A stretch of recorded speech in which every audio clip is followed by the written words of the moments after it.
அனைவருக்கும் வணக்கம் and welcome to மாய பார்வை.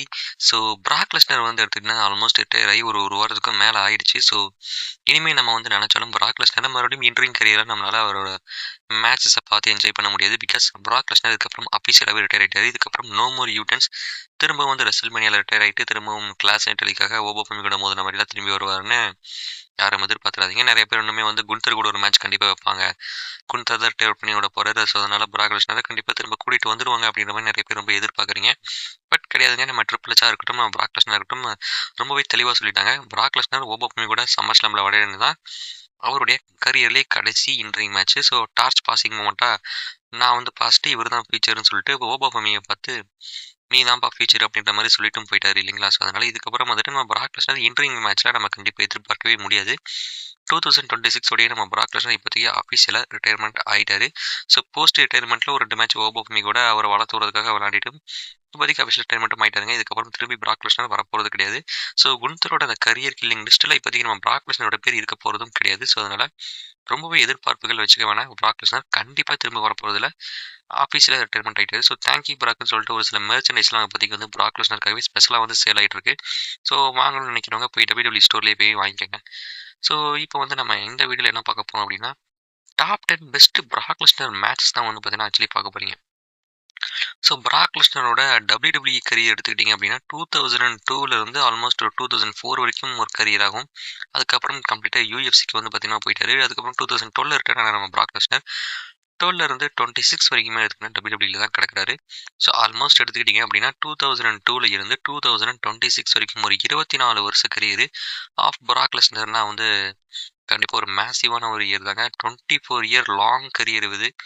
ஸோ இந்த 24 இயர் கரியர் ஆஃப் பிராக் லெஸ்னரில் அவரோட நிறைய ஹிஸ்டாரிக் மேட்சஸ் எல்லாமே வந்து பார்த்தீங்கன்னா இருக்கதான் செய்யுது. நிறைய பேருக்கு நிறைய மேட்சஸ் ஃபேவரட்டாக இருக்கும்.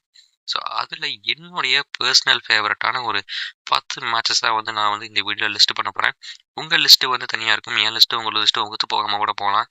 ஒரு சில பேருக்கு நான் நிறைய மேட்சஸ் மிஸ் பண்ணிட்டோம் அப்படின்ற மாதிரி கூட ஃபீல் வரலாம். பட் நான் வந்து என்னோட பர்சனல் ஃபேவரட்டான எனக்கு பிடிச்ச ஒரு 10 பிராக் லெஸ்னர் மேட்சஸ் தான் நான் வந்து இதில் லிஸ்ட்டு போட போகிறேன்.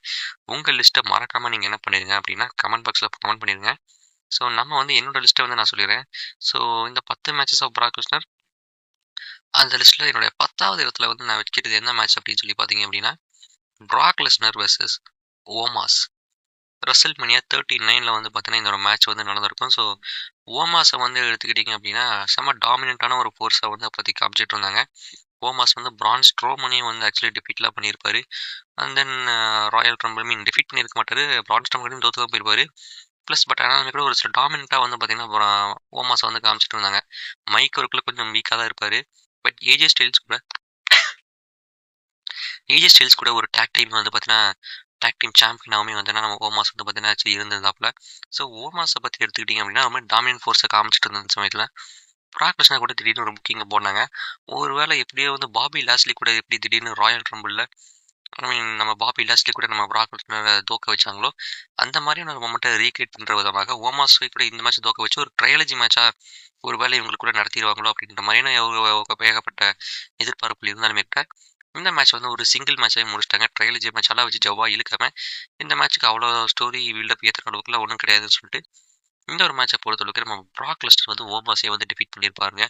ஸோ ரெசல்மேனியாவில் ஓமாஸை எடுத்து ஒரு எஃப்ஐலாம் போட்டு டிஃபீட் பண்ணியிருப்பாரு. ஸோ நான் இது பண்ணி நீங்கள் பார்த்தீங்க அப்படின்னா வெயிட் வந்து நம்ம பிராக் லெஸ்னரை விடவே ஓமாஸ் தான் அதிகம். பட் அதெல்லாம் பொருட்படுத்தாமல் அப்படியே அசால்ட்டாக தூக்கி எஃப்ஐலாம் போட்டு சும்மா சம்பவம் பண்ணியிருப்பாரு நம்ம பிராக் லெஸ்னரு. ஸோ நல்ல ஒரு மேட்ச் தான் ரெசல்மேனியா 39. நிறைய பேருக்கு இந்த மேட்ச் வந்து டாப் 10 லிஸ்ட்டில் ஏன்டா வச்சிங்க, இந்த 10 லிஸ்ட்டில் கண்டிப்பாக மேட்ச் வைக்கவே மாட்டீங்க. ப்ளஸ் இந்த மேட்ச் நடந்ததே நிறைய பேர் ஆக்சுவலி மறந்துருக்கிற சான்ஸும் இருக்குது.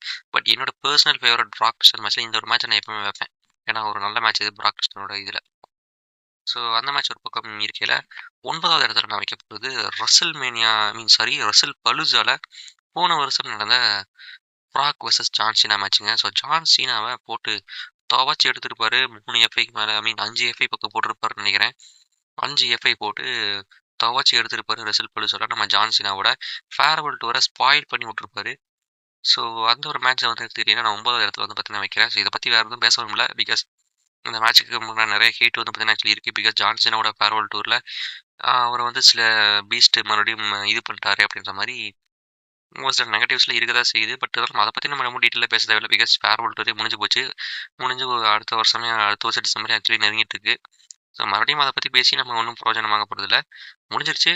பிராக் லெஸ்னரும் ரிட்டயர் ஆயிட்டாப்ல. பட் இந்த மேட்ச் நெறைய ஜான் சீனா ஃபேன்ஸுக்கும் சரி, ஒரு நெறைய ஜென்ரல் WWE ஃபேன்ஸுக்குமே சரி, இந்த மேட்சோட எண்டிங் வந்து ஆக்சுவலி சுத்தமா பிடிக்காத ஒரு விஷயம் தான். பட் இருந்தாலுமே கூட பிராக் லெஸ்னரோட கரியர்ல எடுத்துக்கிட்டீங்கன்னா, இந்த ஒரு மேட்சுமே ரொம்ப முக்கியமான ஒரு மேட்ச். Comeback match.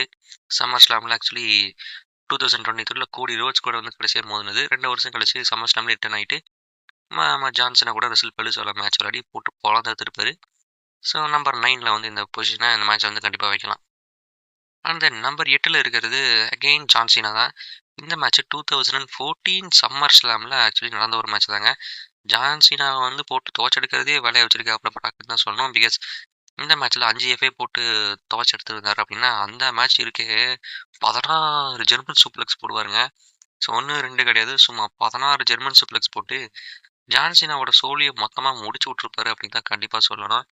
போட்டு முடிச்சு விட்டுருப்பாரு. அந்த மேட்ச் வந்து பார்த்த ஒவ்வொரு ஜான்சனா ஃபேன்ஸும் கதறியிருப்பாங்கன்னு தான் சொல்லணும். பிகாஸ் நானுமே ஒரு ஜான்சனா ஃபேன் அப்படிங்கிறதுனால, நான் வந்து ஒரு கதறான ஒரு மொமெண்ட்டா தான் அந்த மேட்ச் வந்து பார்த்தீங்கன்னா இருந்தது. எக்ஸ்ட்ரீம் ரூல்ஸ்ல வந்து ஜான்சனுக்கும் பிராக் லெஸ்னருக்கும் ஒரு எக்ஸ்ட்ரீம் ரூல்ஸ் மேட்ச் நடந்திருக்கும். ஒரு ஸ்டீல் சேர் மேலேயே ப்ளீடிங் பிராக் லெஸ்னருக்கு ஒரு ஏஏ போட்டு சீனா வந்து அந்த மேட்ச்ல வின் பண்ணியிருப்பாரு. ஸோ அந்த மாதிரியான ஒரு மொமெண்ட்டை தான் மறுபடியும் ரீக்ரியேட் பண்ணுற விதமா ஜான்சனா இந்த மேட்ச் வின் பண்ணிடுவாரு அப்படின்ற மாதிரி ஒரு எதிர்பார்ப்புகள்லாம் அவ்வளோ இருந்தது. பிகாஸ் அது வந்து ஒரு வேர்ல்டு ஹெவி டைட்டில் மேட்சாக நடந்தது.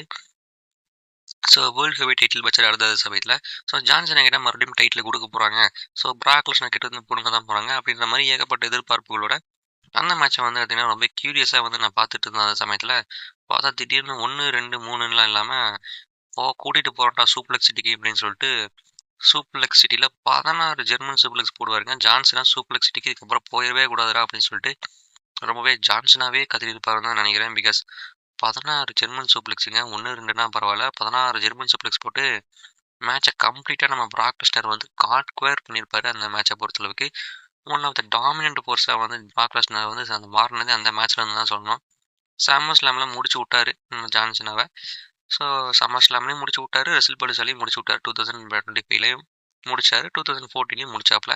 ஸோ கம்ப்ளீட்டாகவே ஜான்சனாவோட கரியரை ரசல் பலுசால முடிச்ச மாதிரி தான் 2014ல 16 ஜெர்மன் சூப்ளெக்ஸ் போட்டு முடிச்சு விட்டுருப்பாரு. அந்த மேட்ச் இன்னுமே கொஞ்சம் ப்ரூட்டலாக போயிருக்கும். பிகாஸ் 16 ஜெர்மன் சூப்ளெக்ஸ் மட்டும் தாண்டி எஃப்ஐஸ்லாம் கனெக்ட் பண்ணியிருப்பாரு. So one of the brutal one sided மேட்சாக போனதுன்னா அது பிராக் லெஸ்னருக்காக தாங்க. ஸோ அந்த மேட்ச் நிறைய பேருக்கு நம்பர் டாப் 5ல கூட வைப்பீங்க. பட் எனக்கு வந்து 8வது பொசிஷனில் நான் வச்சுருக்கேன்.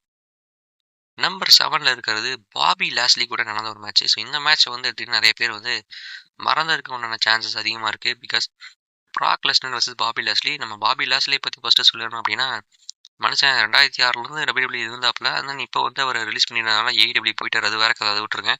பட் இத்தனை வருஷமாயுமே இன்னுமே வந்து சின்ன பையனாக பார்க்கும்போது எப்படி இருந்தாரோ அதே மாதிரி தான் இருக்காரு. ஸோ அவரோட யங்கனாஸ்க்கான ஒரு சீக்ரெட் என்னன்னு சொல்லிட்டு நம்ம அவர்கிட்ட கேட்டு தெரிஞ்சுக்கணும்னு நினைக்கிறேன். பிகாஸ் ஏன்னா இப்போ பாபி லெஸ்லிக்கு ஆல்மோஸ்ட் 50 வயசுக்கு மேலே வந்து பார்த்தீங்கன்னா ஆக போகுது. பட் இப்போவுமே எடுத்துக்கிட்டிங்கன்னா அவரோட ஃபோட்டோவை எடுத்து பார்த்தீங்க அப்படின்னா அவர் ஒரு 20 வயசு 25 வயசில் எப்படி இருந்தாரோ அதே மாதிரி தான் இப்பவும் இருக்காப்புல. ஒரு சேஞ்சுமே இல்லை. ஸோ அது எப்படி இவர் மட்டும் இப்படி இருக்காரு அப்படின்ற மாதிரி எனக்கே ஒரு டவுட் வருது. ஸோ உங்களுக்கு யாருக்காவது தெரிஞ்சால் மறக்காமல் சொல்லுங்கப்பா, தெரிஞ்சுக்குவோம். Coming back to this match. So இந்த மேட்ச்சில் பொறுத்தளவுக்கு இந்த 7வது இடத்துல நான் வச்சுக்கணும் ரீசன் என்ன அப்படின்னா, இந்த மேட்சோட எண்டிங்கே ஒரு மாதிரி வினோதமான ஒரு எண்டிங்காக வச்சிருப்பானுங்க. நம்ம பாபி லாஸ்லி அந்த டயத்தில் ஹர்ட் லாக்னு சொல்லிட்டு ஒரு போடுவார். அது வந்து ரொம்பவே டாமினன்ட்டான ஒரு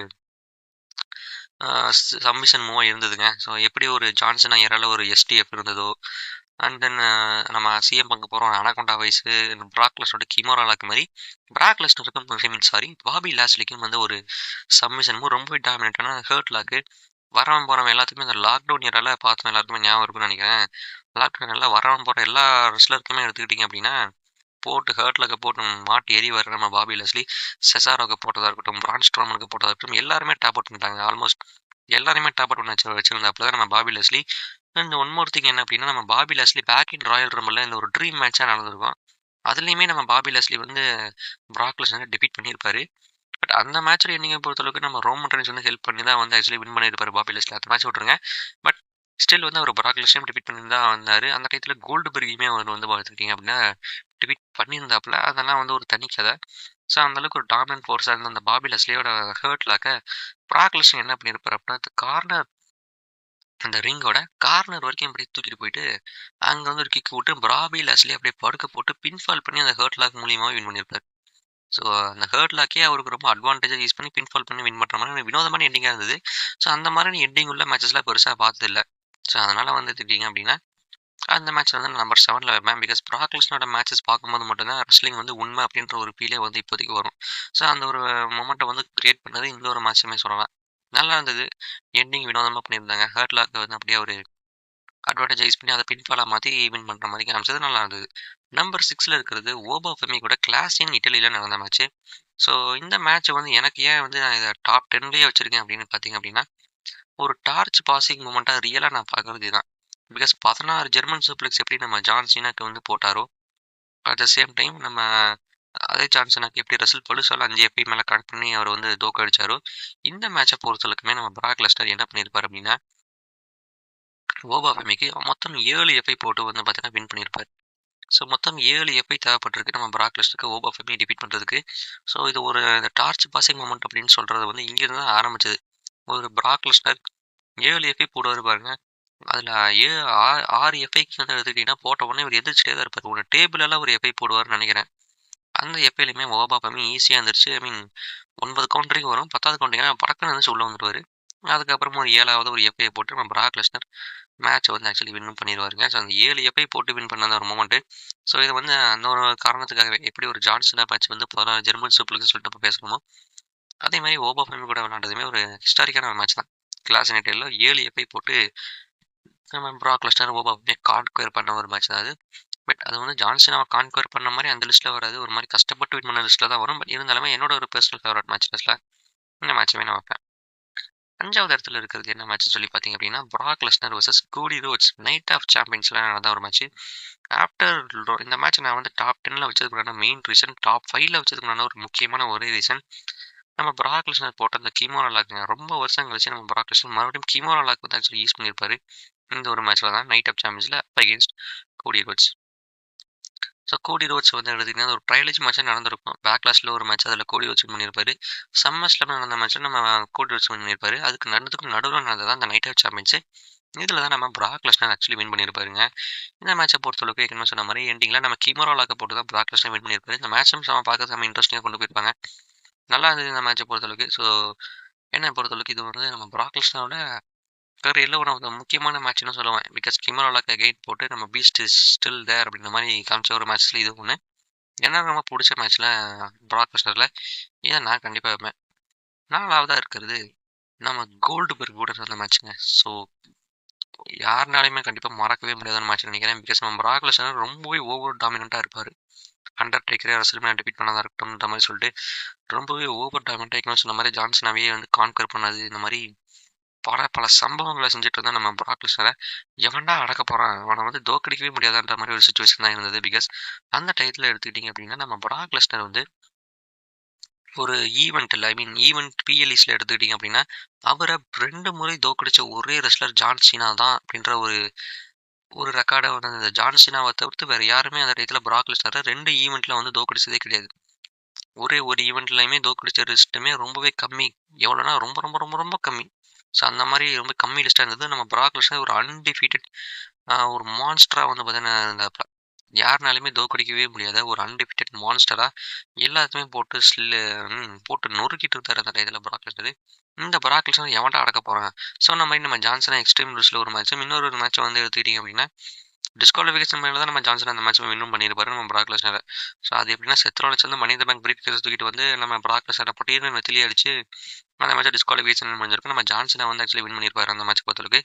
ஸோ அந்த மேட்ச் தான் ஐ மீன் பிராக் லெஸ்னருக்கு வச்சு மனித பேங்க் அடிச்சாரா இல்லை மனித பேங்க் பிரீஃப் கேஸை வச்சு ஜான்சனா அடிச்சாருன்னு சொல்லி தெளிவாக ஞாபகம் இல்லை.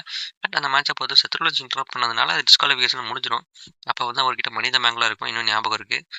ஸோ அந்த மேட்ச் தான் வந்து பார்த்தீங்கன்னா அப்படி முடிஞ்சிருக்கும். ஸோ அப்படி இதுபட்ட ஒரு சுச்சுவேஷனில் அந்த அளவுக்கு டாமினேட்டிங் ஃபோர்ஸாக இருந்தால் பிராக் லெஸ்னரை எவனாலும் தோக்கடிப்பான், எவன்டா தோக்கடிப்பான், எவனாலையுமே தோக்கடிக்க முடியாது அப்படின்னு சொன்ன அந்த சுச்சுவேஷனில் இறக்கி விட்டாங்க கோல்டுபர்கை. 12 வருஷம் கழிச்சுங்க, சும்மா கிடையாது. 12 வருஷத்துக்கு முன்னாடியும் பிராக் லெஸ்னர் கூட தான் கோல்டுபர்க் ஃபைனல் மேட்ச்மே ஆடி இருப்பாரு. ஸ்டோன் கோல்டு கூட ஸ்பெஷல் கெஸ்ட் ரெஃபரியாக இருப்பார் அந்த மேட்சை பொறுத்தளவுக்கு. பட் ஆனால் அதெல்லாம் தாண்டி 12 வருஷம் கழிச்சு நம்ம பிராக் லெஸ்னரை எவன்டா அடக்க போறான்னு சொல்லிட்டு இருந்த சமயத்தில் நான் வரேன்டா உனக்கு அப்பேன்ற மாதிரி சொல்லிட்டு நம்ம கோல்டுபர்க் வந்துருப்பாருங்க அந்த மேட்சை பொறுத்தளவுக்கு. கோல்டுபர்க் வந்தது மட்டும் இல்லாமல் சர்வைவர் சீரீஸில் வெறும் 1.5 நிமிஷத்தில் எப்படி எப்படி இத்தனை வருஷம் டாமினேட்டிங் ஃபோர்ஸாக எல்லாத்தையும் போட்டு அடிச்சு துவைச்சு நொறுக்கி எடுத்துட்டு இருந்தா நம்ம பிராக் லெஸ்னர் ஒரு அன்டிஃபிட்டட் மான்ஸ்டர் அப்படின்ற மாதிரி நம்ம சொல்லிட்டு இருந்தேன். அந்த பிராக் லெஸ்னரை சும்மா 1.5 நிமிஷத்தில் 2 ஸ்பியரு ஒரு ஜாக் ஹேமர்னு போட்டு துவைச்சு எடுத்துட்டு அப்படியே கோல்டுபர்க் மேட்ச் வின்னும் பண்ணியிருப்பாரு. ஸோ அந்த மேட்ச் தான் இந்த லிஸ்ட்டில் வைக்கிறாங்க கேட்டிங்கன்னா அந்த மேட்ச் கிடையாது. இந்த இந்த நடந்த சர்வைசஸ் நடந்த இந்த மேட்ச்க்கு வந்து ஒரு ரீமேட்சாக வந்து ரெசில்மேனியாவில் வச்சுருப்பானுங்க. அதை தான் வந்து நான் நம்பர் 4 லிஸ்ட்டில் வைக்க போகிறேன். ஸோ அந்த நம்பர் 4 லிஸ்ட்டில் வைக்கிற மேட்ச் பிராக் வெர்சஸ் கோல்டுபர்க் ரெசில்மேனியா நடந்த மேட்ச்சுங்க. ஸோ இந்த மேட்ச்சுக்கு ஒரு இது வந்து ராயல் ரம்பிள்லேருந்து ஆரம்பிச்சு வச்சிருப்பானுங்க. ராயல் ரம்பில் நம்ம கோல்டுபர்க் பார்க்கலாம் பேசாவில் வச்சு அது கொஞ்சம் நல்லா பண்ணியிருப்பாங்க, நல்லா இருந்தது. பட் ஆக்சுவலி பார்த்தீங்க அப்படின்னா ரெசில்மேனியாவில் தான் வந்து இதுக்குண்டான ஒரு ப்ராப்பர் ரீமேட்ச் அப்படின்றது வந்து நடந்திருக்கும். இந்த ரீமேட்ச் எல்லாமே எடுத்துக்கிட்டிங்க அப்படின்னா இது டைட்டிலுக்காக நடந்திருக்கும், யூனிவர்சல் சாம்பியன்ஷிப்காக.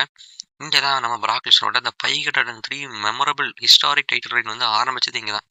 ஸோ அதனால தான் இந்த மேட்ச் வந்து நான் நம்பர் 4ல் போட்டிருக்கேன். ஸோ இந்த 503 நாள் டைட்டில் ரெயினை கண்டிப்பாக யாருனாலையும் மறந்துருக்க முடியாதுன்னு நினைக்கிறேன். பிராக் லெஸ்னர் 2017 ஆரம்பிச்சது ஆல்மோஸ்ட் 18 எண்டிங் வரைக்குமே வந்து ஆக்சுவலி போயிட்டு இருந்தால் ஒரு நல்ல மிகப்பெரிய ஒரு ஹிஸ்டாரிக் டைட்டில் ரெயின் அது.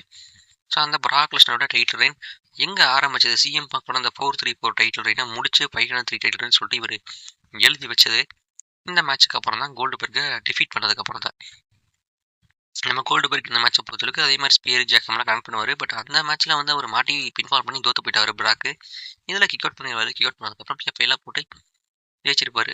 நல்ல மேட்சாக இருந்ததுங்க. ஸோ நம்பர் 3ல் இருக்கிறது கொஞ்சம் புதுசாகவே சொல்லிட்டு இருக்கேன், ரொம்ப மாடர்ன் மேட்சஸாக சொல்லிட்டு இருக்கிற சமயத்தில் கொஞ்சம் பழசாக போயிருவோமே அப்படி சொல்லிட்டு லைட்டாக பழசுக்கு போய் பார்த்தோம் அப்படின்னா 2002 நோ மெர்சி. ஸோ அந்த டயத்தில் WWE எத்தனை பேர் பார்த்துட்டு இருந்தவங்க இந்த வீடியோ பார்க்குறீங்கன்னு சொல்லிட்டு தெரியல. பட் அந்த டயத்தில் பார்த்தவங்களுக்கு இந்த மேட்ச் வந்து ஏன் கொஞ்சம் ஸ்பெஷல் டாப் 3ல் வைக்கிற அளவுக்கு என்ன ஒருத்தன்றது தெரியும். அமெரிக்கன் பேடாஸுங்க. அப்போ நம்ம அண்டர்டேக்கர் வந்து டெட்மேன் கிடையாது, அமெரிக்கன் பேடாஸாக இருப்பாப்புல. அந்த அமெரிக்கன் பேடாஸ் அண்டர்டேக்கரை ஹெல் இன் அ செல்லில் வந்து நோ மெர்சியில் வந்து பிராக் லெஸ்னர் வந்து ஒரு சாம்பியன்ஷிப் மேட்சாக வந்து ஆக்சுவலி நடந்திருக்கும். என்ன சாம்பியன்ஷிப்னு சொல்லிட்டு எக்ஸாக்டாக ஞாபகத்தில் இல்லை, ஒரு வேர்ல்டு டைட்டில் மேட்ச் தான் நினைக்கிறேன் இப்போ நாட்லாம். அந்த மேட்ச்சில் நம்ம பிராக் லெஸ்னர் வந்து ஹெல் இன் அ செல்லையே அண்டர்டேக்கரை வச்சு முடிச்சு கட்டியிருப்பாருங்க. தரமான ஒரு மேட்சாக இருக்கும். அந்த மேட்ச் வந்து கண்டிப்பாக செக் பண்ணி பாருங்கள். நல்ல மேட்ச்சு. இப்போவுமே யூடியூப்பில் இருக்கான்னு தெரில, அந்த டயத்தில் நல்லா இருந்தது பார்க்குறதுக்கு. பிராக் லெஸ்னர் வந்து அமெரிக்கன் பேடாஸை வந்து போட்டு துவச்சிடுது. 2வது இடத்துல இருக்கிற மேட்ச் என்னதுன்னு சொல்லி பார்த்தீங்க அப்படின்னா 2015 ஹெல் இன் அ செல்லில் வந்து இந்த மேட்ச் நடந்திருக்கும். பிராக் லெஸ்னர் வெர்சஸ் அண்டர்டேக்கர். இதுவுமே ஒரு ஹெல் இன் அ செல் மேட்ச் தாங்க. இந்த மேட்ச்லையுமே நம்ம பிராக் லெஸ்னர் அண்டர்டேக்கரை டிஃபீட் பண்ணியிருப்பாரு. இந்த மேட்ச் வந்து எடுத்துக்கிட்டால் நிறைய பேருக்கு ஒரு மாதிரி அன்ஃபர்கட்டபிள் மேட்சாக தான் இருக்கும். பேக் அகெயின் 2002 நவம்பர்ஸில் நடந்த அந்த மேட்ச்சுக்கு ஒரு ரிவெஞ்ச் எடுக்கிற விதமாக அண்டர்டேக்கர் இந்த மேட்ச்சில் வின் பண்ணிடுவார் அப்படின்னு சொல்லிட்டு நிறைய பேர் ப்ரெடிக்ட் பண்ணியிருந்தாங்க. பட் அதுக்கு டோட்டல் ஆப்போசிட்டாக நம்ம பிராக் லெஸ்னர் மறுபடியும் அண்டர்டேக்கரை போட்டு துவச்செடுத்திருப்பாரு இந்த 2015 ஹெல் இன் அ செல் மேட்ச்சில். நம்பர் 1ல் இருக்கிறது கண்டிப்பாக எல்லாருக்குமே தெரிஞ்சிருக்கும், the streak ending moment. Undertaker versus Brock Lesnar ரெசில்மேனியாவில் நடந்த மேட்ச்சுங்க 2014.